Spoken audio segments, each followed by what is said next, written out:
Hey fellow Wolverines, it's Untitled coming back with another build video, and this time it's Mitzee's build. I'm on her account recording. Unfortunately, Mitzee wasn't interested in recording video for us, and there I'm doing that.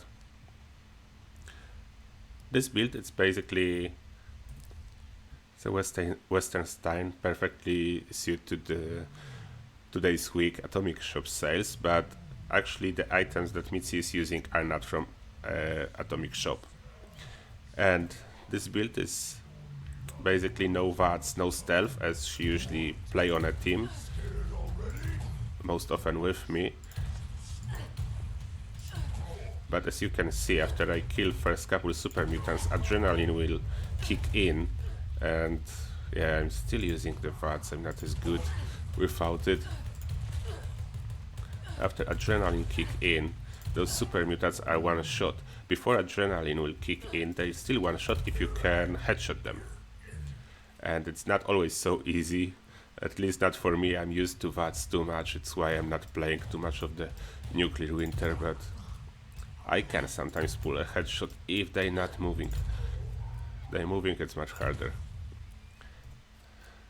But Mitzee likes nuclear winter more than me, then that's probably why she's fine with manual aiming. This build is not purely for highest possible damage, as I said before. It's a team-oriented build, and the main focus is being a badass. As you can see, ability to deal damage and to tank the damage is very good with this build, even though it's a pistol build. What's already putting us in disadvantage, as basically every other build than a pistol build will do generally much better and will allow to use stealth freely. And here, if you will go for the stealth, you can still do it, but it will take away some other perks, and for a team-oriented players, the stealth is not actually very good. Okay, let me show you that you can actually deal with the Scorch Beast as well.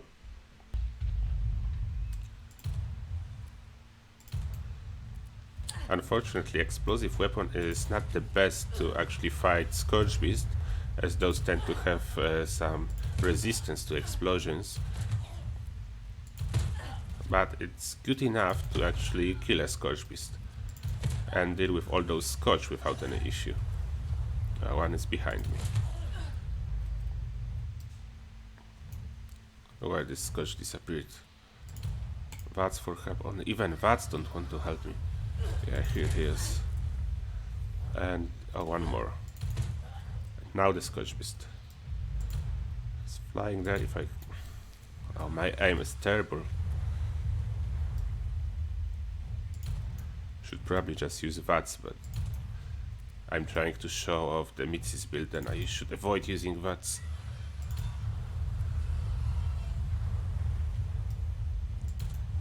Yeah. As you can see, you can deal with a Scorch Beast. It's a little bit slower than other builds that are purely damage focused, but this build is really fun to play. I need to say that it is fun to play and it's different. This is a unique build, and now I will show you the gear and the perks and everything you need to know. As you see, damage resistance is 617. That's a really high damage resistance. 50 poison resistance, 381. Because there is no grounded mutation. With grounded mutation, this will be higher to about 500. You can freely use grounded mutation. Mitzee is not using because she's experimenting sometimes with energy weapons. And now into the items. The weapon is almost exclusively Blooded Explosive Western Revolver, because it's the weapon you want to use. I mean, it doesn't need to be explosive, but you want to use Blooded Western Revolver.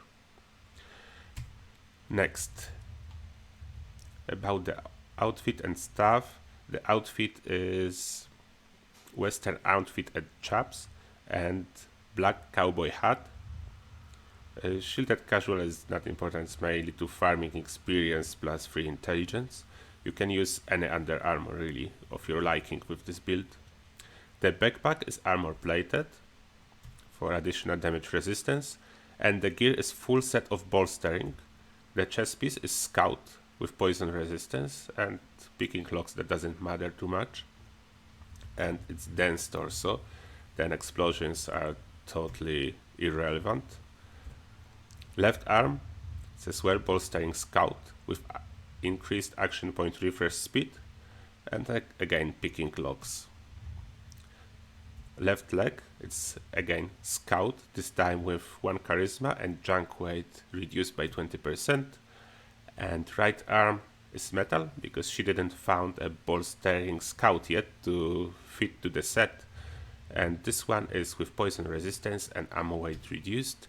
And last one, right leg, it is a scout with radiation resistance and again picking locks. And she's really good with picking locks thanks to this set, I think. Now about perks. There is a blocker. Basically, as you go without stealth and straight into the battle, this one is very useful. If you will get hit by a melee attack, it will do almost nothing. The crack shot, when aiming, your pistols have better accuracy and range. That's obvious choice if you are not going for VATS. Under endurance, there is Life Giver, Adamantium Skeleton.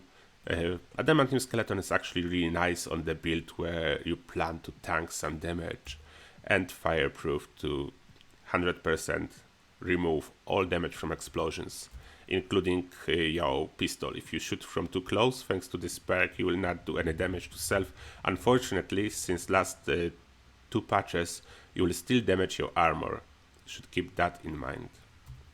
In Charisma, there is only 3 points because it's a team focus build. You have Tenderizer, Strength in Numbers, and Travel Agent. Usually, Strength in Numbers, it's the most important perk if you play on the team. It's very powerful.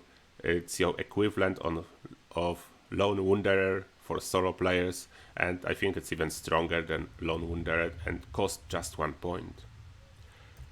Next, under Intelligence, there is Night Rage to obviously increase damage and resistance, and Demolition Expert. Even though it doesn't increase overall damage crazy much, it still increases your area of effect damage by 60%, what means that all the lesser mobs will die just from explosion. You don't need to directly hit them. Under Agility, there are all 3 perks for the Gunslinger, increasing damage. There was 1 spare point, then it went into Marathoner. And Adrenaline, to get even more damage without relying on stealth at all. Under Luck, there is Bloody Mess, Serendipity, that is the most important defensive perk. Class Freak, so obviously you have a couple mutations. Oh, I didn't show mutations yet, I will show them now.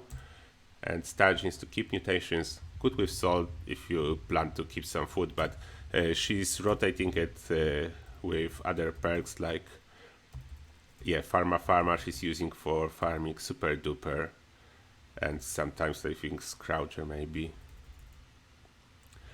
Basically 1 card is to be swapped at will.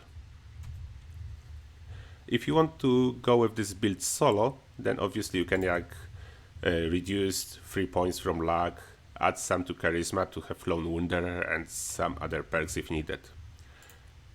Now mutations. There is Adrenal Reaction, obviously to increase the damage. Bird Bones, Carnivore. Carnivore is really nice, as you can eat all the raw meat that you pick up. That with this mutation you don't worry about your food anymore. Chameleon, because why not? Eagle Eyes, it's for crit damage. Unfortunately only works with VATS, then it's not a key in this build, but it's always nice to have some extra perception, and strength is not really important for this build. Egghead for this sweet intelligence and faster experience. Marsupial, jump height, scully skin, resistance. If you are curious why it's 62 and not 50, it's because of Strength in Numbers perks, and I'm AFK on the team at this moment. Just to show how this build fully works, the team is required to get a Strength in Numbers. And Speed Demon, reload and movement speed. And that's about everything I can tell about this build. It's very fun to play. It's one of the options if you really want to go to the pistol build, and the most important part, you really look cool as a cowboy. Regardless if this will be a cowboy girl build or if this will be a male cowboy. And as you can see, Mitzee is much better than me if you work on your character look and outfit and stuff like that. Okay, thank you everyone for watching. I hope you enjoyed this build video, and see you guys in the next one.